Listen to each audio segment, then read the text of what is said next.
विधानसभा चुनाव को लेकर सियासी हलचल तेज हो गई है।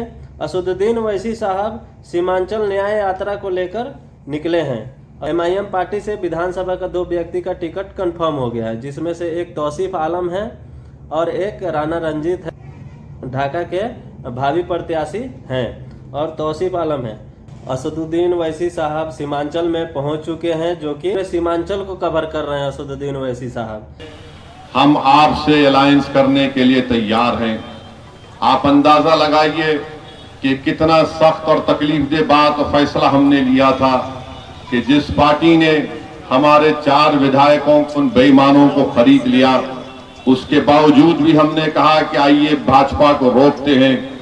एक नहीं 2 खत अख्तरुल ईमान साहब ने लिखे, फिर एक यहां पर leader of opposition Tejashwi Yadav को भी लेटर लिखा और अख्तरुल ईमान ने लिखकर कहा कि हमको सिर्फ 6 सीट दे दीजिए, अगर आपकी हुकूमत बनती है तो हमको मंत्री का पोस्ट मत दीजिए, हम सिर्फ इतना चाहते हैं कि आप बीजेपी को रोकिए, फिरका परस्ती को खत्म करिए और सीमांचल के इंसाफ के लिए संविधान में जो आर्टिकल है उस आर्टिकल के तहत सीमांचल में एक डेवलपमेंट काउंसिल बनाइए ताकि यहाँ की सरजमीन पर बसने वालों को इंसाफ मिल सके। सिर्फ यही बात एमआईएम पार्टी की तरफ से जनाब अख्तरुल ईमान ने लिख दी है। अब ये आपको देखना है, ये दुनिया देखेगी कि जो लोग हम पर झूठा इल्जाम लगाते थे और जो लोग हमसे सवाल कर रहे हैं कि आखिर क्या जरूरत थी आपको खत लिखने की, तो मैं उनको कहना चाह रहा हूं, जिसमें हमारे दोस्त भी हैं, हमारे दुश्मन भी हैं, हमारे मुखालिफिन भी है, ये खत हमने ताकत की बुनियाद पर लिखा है, कमजोरी की बुनियाद पर नहीं लिखा है।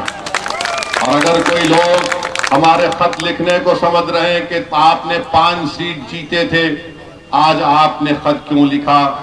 मेरे भाई, ताकत की बुनियाद पर सीमांचल की आवाम पर हमको पूरा यकीन है कि वो हमारे साथ थे और इंशाअल्लाह ताला हमारे साथ रहेंगे इंशाअल्लाह ताला। अब सीमांचल की जनता देखेगी, बिहार की जनता देखेगी और ये टीवी के चैनल में बैठकर ये बड़े बड़े अक्लमंद लोग जो बात करते एमआईएम खड़े हो गई तो वोट कटता है, हमारी वजह से वोट नहीं कटता है। तुम्हारा वोटर मोदी के गोद में जाकर बैठ चुका है, इसलिए मोदी कामयाब हो रहा है। हमारा रिकॉर्ड सामने है। मैं बता रहा हूं आपको, 2004 में अल्लाह सुब्हानहू तआला ने अपने फजल और करम से मुझे पहली मर्तबा भारत की संसद में भेजा। आज 2025 है, 24 साल 20-21 साल हो गए। कोई एक बता दो पार्लियामेंट में मैंने खड़े होकर किसी बीजेपी जब सरकार में थी, सरकार में आज भी है 2014 से 2025 तक, मैंने कहां पर बीजेपी का साथ दिया? सिटीजनशिप अमेंडमेंट बिल आया, मैंने उस बिल को फाड़ दिया। ट्रिपल तलाक का 3 मर्तबा बिल लाया गया, हमने मुखालिफत में वोट दिया। यूएपीए का कानून अमित शाह लेकर आए, किस पार्टी ने उसकी तायीद की? पूछो इन लोगों से जो हम पर इल्जाम लगाते, क्या कांग्रेस पार्टी ने यूएपीए के कानून की तरमीम की तायीद नहीं की थी? आज उसी कानून के तहत दिल्ली के तिहाड़ जेल में 6-6 साल से हमारे नौजवान बेटे और बेटियां सड़ रही हैं। तो मेरे अजीज दोस्तों और बुजुर्गों, हमने अपनी ताकत की बुनियाद पर यह खत लिखा है। कमजोरी इसमें कभी थी ना कभी रहेगी इंशाअल्लाह ताला। दूसरी बात वो कहेंगे ये हैदराबाद से आया है।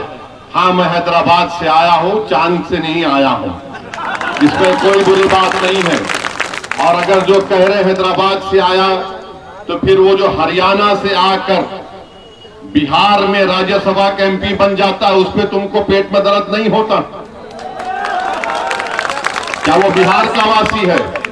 मैं हैदराबाद से जरूर आया हूं और इंशाअल्लाह ताला अल्लाह जब तक जिंदा रखेगा आता रहूंगा। दुनिया की कोई ताकत मुझे सीमांचल और बिहार आने से रोक नहीं सकती इंशाअल्लाह ताला।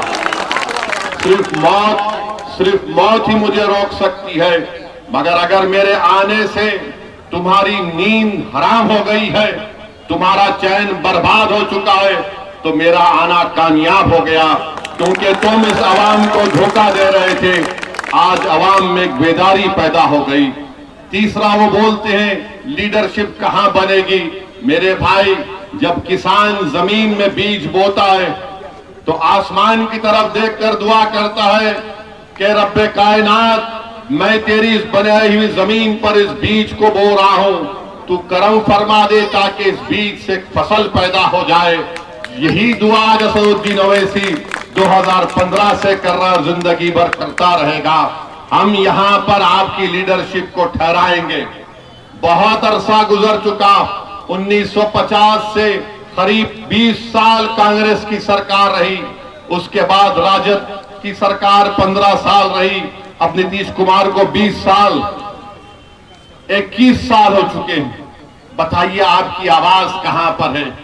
आपकी आवाज कहीं पर नहीं है, आपकी आवाज को उठने नहीं दिया जाता।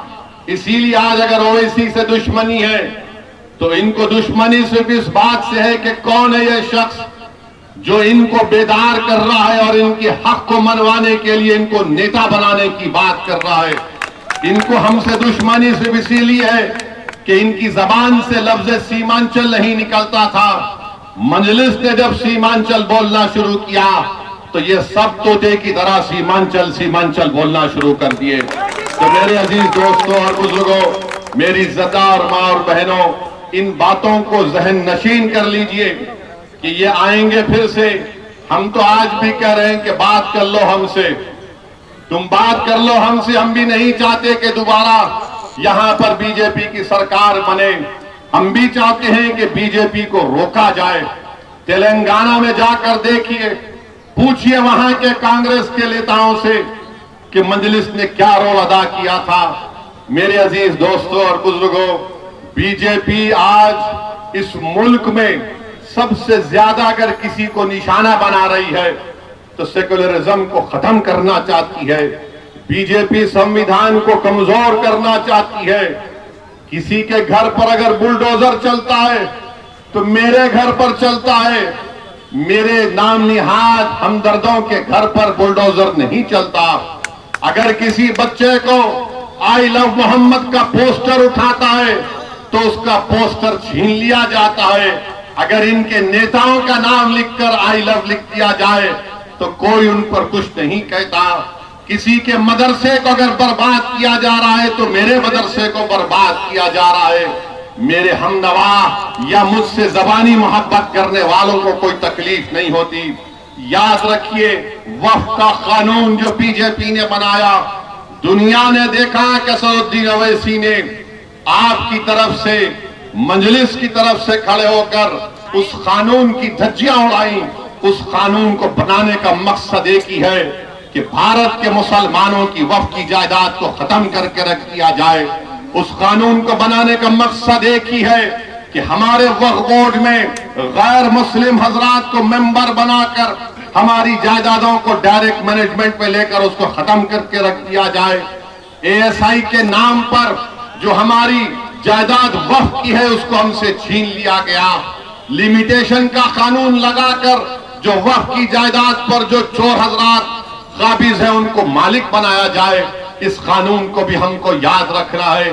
बहरहाल मेरे अजीज दोस्तों और बुजुर्गों, हम आपसे एक ही अपील कर रहे हैं कि मजलिस आपकी जमात है, मजलिस पार्टी को आप कामयाब करिए। ये किशनगंज में वार्ड 31, वार्ड 32 और वार्ड 33 में जब कभी भी बारिश होती, यहाँ पर उन तीनों वार्डों में बारिश आ जाती है, घर में पानी आ जाता है। यहाँ पर 1-2 किलोमीटर की रोड का काम भी होना बाकी है। इंशाअल्लाह ताला वो काम भी रुकेगा। और जो लोग हमको गाली देते हैं, अरे किशनगंज शहर में ये जो टुक टुक ऑटो चलता है उस पर ट्रैफिक पुलिस जुल्म कर रही है, उसको तो रुका दो कम से कम। हमको गाली देने से बेहतर है कि तुम गरीबों की तो बात करो। मगर आज आप जान लीजिए कि अवामी मसलों पर बात नहीं होगी, इंसाफ की बात नहीं होगी। ये सिर्फ यही आकर कहेंगे इंसाफ बाद में होगा। तुम जुल्म को सहते रहो, पहले हमको नेता बना दो, पहले हमको मुख्यमंत्री बना दो, ताकि हमारी खानदान में जितने लोग हैं, जितनी नस्लें हैं, वो कोई ना कोई मिनिस्टर बन जाए। मैं आपसे अपील कर रहा हूं, ये इलेक्शन आपका है, ये इलेक्शन ओवैसी का नहीं है। ये आपको इंसाफ की लड़ाई लड़ना है। हम आपके दरमियान में थे और रहेंगे। और जो लोग कह रहे थे कि मजलिस का एक ही विधायक बच गया बिहार में, अरे बिहार की ऐवान असेंबली का रिकॉर्ड उठाकर देख लो। अख्तरुल ईमान को ये 4 बेईमान छोड़कर भाग गए। मगर याद रखो, ये एक शेर की तरह बिहार के असेंबली में आपकी आवाज बनकर इन तमाम लोगों से आपके इंसाफ की लड़ाई लड़ रहा था। ये अख्तरुल ईमान बहैसियत रुकन असेंबली, बहैसियत बिहार प्रदेश के अध्यक्ष के अख्तरुल ईमान ने हर समाज के ताल्लुक से सवालात किए। मेरी आपसे गुजारिश है कि आप MIM पार्टी को मजबूत करिए और इस इंसाफ यात्रा को आप दुआ करिए कि अल्लाह इसको कामयाब और कामरान करे। वाखिर दावाना अल्हम्दुलिल्लाहि रब्बिल आलमीन। जिसमें से कोचाधामन विधानसभा, कोचाधामन विधानसभा में एक जगह का नाम है बेलावा, संबोधित करेंगे। और गंज विधानसभा में दामलवारी और पोठिया और तैयबपुर, ये 3 जगह संबोधित करेंगे। और तीसरा आप आ जाते हैं ठाकुरगंज विधानसभा। ठाकुरगंज विधानसभा में धर्मकाटा, वहाँ पे संबोधित करेंगे। और कलवट चौक, वहाँ पे भी असदुद्दीन ओवैसी साहब संबोधित करेंगे। और तीसरा है कुमैया चौक, कुमैया चौक में भी वो संबोधित करेंगे। और आप आ जाइए चौथा विधानसभा बहादुरगंज विधानसभा में लोहागड्ढा और एक LRP चौक, आप नाम सुने होंगे LRP चौक, वहाँ पे भी संबोधित करेंगे। और जानता हाट, लास्ट इनका जो है जानता हाट, वहाँ तक संबोधित करते हुए असदुद्दीन ओवैसी साहब महागठबंधन को 2 बार लेटर लिख कर दिए, जिसमें लेटर में तेजस्वी यादव का कोई जवाब नहीं आया। और जवाब आया भी तक क्या आया कि हम हैदराबाद थोड़ी ना जाते हैं चुनाव लड़ने, तेजस्वी यादव का कहना था। तो आज MIM के अध्यक्ष असदुद्दीन ओवैसी साहब खुलेआम बोल दिए कि आपको कौन रोकता है हैदराबाद आने से। आप कांग्रेस से अलायंस है तो आप कांग्रेस से टिकट लेके हैदराबाद आ जाइए लड़ने के लिए। तो तेजस्वी यादव का अच्छा जवाब मिला। और तेजस्वी यादव ये नहीं चाहते हैं कि मुसलमानों का नेता बने, मुसलमानों का नेता नहीं, इनको वोट से मतलब है। जितना भी मुसलमान है, हर मुसलमान से इनको वोट चाहिए। तेजस्वी यादव को, प्रशांत किशोर को, और कांग्रेस पार्टी को, BJP को, NDA को, आम आदमी पार्टी को, ठीक है, ये जितना भी पार्टियां हैं ना, सब क्या है कि मुसलमान का वोट ले रही है। मुसलमान वोट आ रहा है तो मुसलमानों को बड़े बड़े वादे देकर मुसलमान से वोट ले रही है। लेकिन वोट लेके और सो जा रही है। मुसलमान के ऊपर मस्जिद तोड़ा जाता है। कांग्रेस, महागठबंधन, BJP तो खैर उसका तो नाम ही हटा देते हैं, वो तो वहीं कर रही है। तो जो भी सेकुलर पार्टियां हैं, ये लोग कोई नहीं चाहता है कि मतलब मुसलमान आगे बढ़े और मुसलमान का नेता हो। कोई ये लोग भी नहीं बोलेंगे, ना मुसलमान को मौका देंगे कि मुसलमान आएगा तो बोलेगा। ना शिक्षा सही है, ना रोजगार मिल रहा है, खाली अपना जेब भर रहे हैं लोग। तो हम आप लोगों से बताते हैं कि बिहार के मुसलमान अब जग चुका है। बिहार का मुसलमान जग चुका है, जो कि MIM को 30 से 40 सीट तो जरूर देने की वादा कर रहा है जनता। 30 से 40 सीट पक्का जीतेगा। सीमांचल में 24 सीट पक्का लाएगा ही लाएगा। और दूसरा चीज है कि अपने पूरे बिहार में जोड़ के 30-35 कंफर्म है कि असदुद्दीन ओवैसी साहब वहाँ टिकट लेंगे। बाकी का जो सीट है वहाँ से जब लड़ेंगे असदुद्दीन ओवैसी साहब, और गठबंधन हुआ ही नहीं तो फिर असदुद्दीन ओवैसी साहब को टेंशन क्यों। अब असदुद्दीन ओवैसी साहब 100 सीट पे लड़ेंगे, अभी सूत्रों के हवाले से पता चल रहा है। लेकिन कहा जाए कि 100 सीट पे तो लड़ना ही कंफर्म लग रहा है। तो 100 सीट पे लड़ेंगे तो पक्का RJD को मात देना पड़ेगा। RJD चला जाएगा। RJD का CM कोई नहीं बन पाएगा। तेजस्वी यादव बन ही नहीं पाएंगे, क्योंकि किसी और को तो मिलेगा ही नहीं CM का चेहरा। तेजस्वी यादव CM नहीं बन पाएंगे। और जितना सेकुलर पार्टियां है, सब अपने अपने में लड़ाई कर रहा है कि हाँ हम सीएम का चेहरा अभी तक घोषित नहीं हुआ है, लेकिन आने वाले वक्त में आरजेडी खत्म हो जाएगा है कि वो दूसरा 2030 में बहुत कमज़ोर हो जाएगा। अभी 2025 में ही कमज़ोर हो जाएगा कि 30 में लड़ने के लिए सोचना पड़ेगा। रहा बात असदुद्दीन ओवैसी साहब, असदुद्दीन ओवैसी साहब मजबूत हैं, पूरा सीमांचल में पूरा घूम रहे हैं। दो तीन जगह उनका दो तीन जगह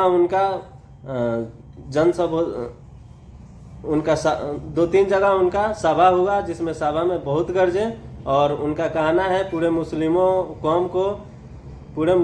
कौम को लेकर उनको कहना है कि सब कोई आए और इस पार्टी से जुड़े। हम नेता बनने नहीं आए हैं, हम नेता बनाने आए हैं। असदुद्दीन ओवैसी साहब ऐसा बोल रहे हैं। तो आप लोग बिहार के मुसलमान जो भी है, जितना भी है, अब ऐसा मुसलमान जग चुका है जो कि पहले कांग्रेस का था और आरजेडी के तरफ वोट करता था। आज हर मुसलमान जग चुका है और असदुद्दीन ओवैसी साहब को वोट करने के लिए तैयार है। क्योंकि क्या है कि असदुद्दीन ओवैसी साहब राम मंदिर पे बोल रहे हैं, हिजाब पे बोल रहे हैं, नकाब पे बोल रहे हैं, 3 तलाक पे बोल रहे हैं, वक्फ बिल पे बोल रहे हैं।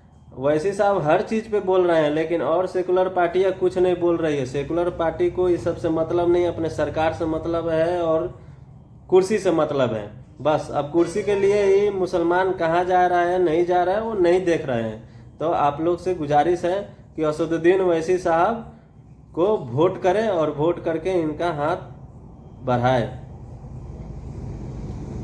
आप लोगों को अगर वीडियो अच्छी लगी तो वीडियो को लाइक करें, कमेंट करें और ये बताएं कि बिहार में किसकी सरकार होने वाली है, बिहार में कौन पार्टी निकलने वाली है। महागठबंधन निकलेगा, एनडीए निकलेगा कि बीजेपी निकलेगा कि जनसुराज निकलेगा। तो आप लोग कमेंट में ये साझा कीजिए कि कौन अब की बिहार का सीएम बनने वाला है और कौन पार्टी जीत रही है।